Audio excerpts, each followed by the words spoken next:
Guys, welcome back to my channel. It's my mini vlog. আর তোমরা কি জানো, আমরা একটা নতুন মন্দিরে যাচ্ছি। মন্দিরটা নাকি খুবই সুন্দর। আমার বাবার একটা ফ্রেন্ড, মানে আমার আঙ্কেল হয়, সেই আঙ্কেলটা আমাদেরকে বলেছিল যে ময়ূরহাটের ওইদিকে একটা মন্দির আছে, খুবই সুন্দর, খুবই সুন্দর একটা মন্দির আছে। তা আমরা এই মন্দিরটায় ফার্স্ট টাইম যাচ্ছি।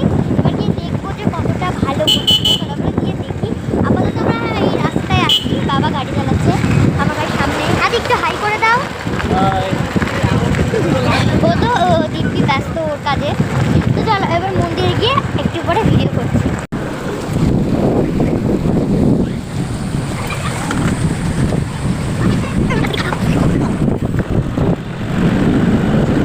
আর একটু বেশি দূর নেই, আরেকটু আগে দেখো, আরেকটু আগে সামনে গিয়ে একটা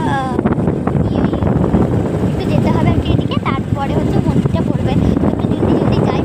একটু সামনে আর বেশি দেরি নেই।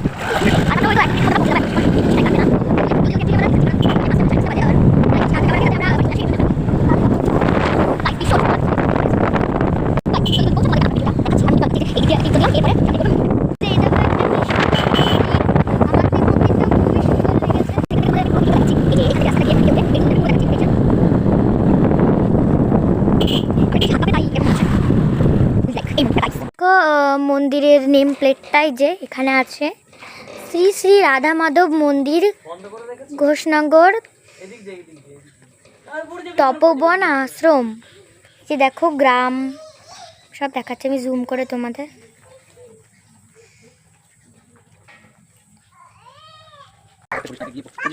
ঠিক আছে, হ্যাঁ গাইস, এখানে আমি চোখটা খুলে নিলাম। আর মন্দিরটা এত সুন্দর, চারিদিকে কি যে বলবো তোমাদের। ওইদিকগুলো এদিকগুলো তোমাকে ঘুরে একটু পরে দেখাচ্ছি। আগে মন্দিরটা তোমাদেরকে দেখিনি। দেখো দুজনে শুয়ে আছে।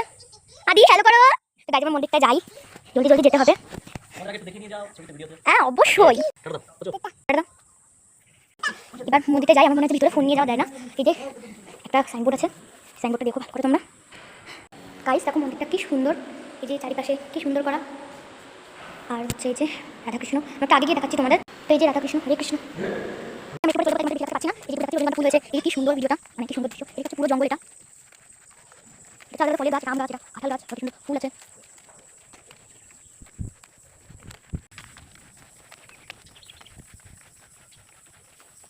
এটা নতুন মন্দির তৈরি হচ্ছে এটা।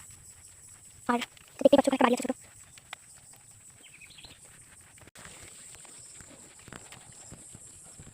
এটা দোকান আছে বন্ধ। এটা হচ্ছে এখানে কোনো অনুষ্ঠান হয়, যেমন রাসের সময় আর কিছু সময় মানে জন্মাষ্টমীতেও এখানে অনুষ্ঠান হবে। তাই ওখানে বুকস পাওয়া যায়। এখানে প্রতি বড় ফুল বানানো জানি এই সুন্দর ফুল গাছ। এই মন্দির এত পুরো টোটাল এই পুরো মন্দির আন্দরে আর ভীষণ সুন্দর করে তৈরি করছে এখানে। ওই so guys that's it for today. তোমরা যদি সাবস্ক্রাইব করে দাও, আর দেখো কি সুন্দর ফুল। বাই।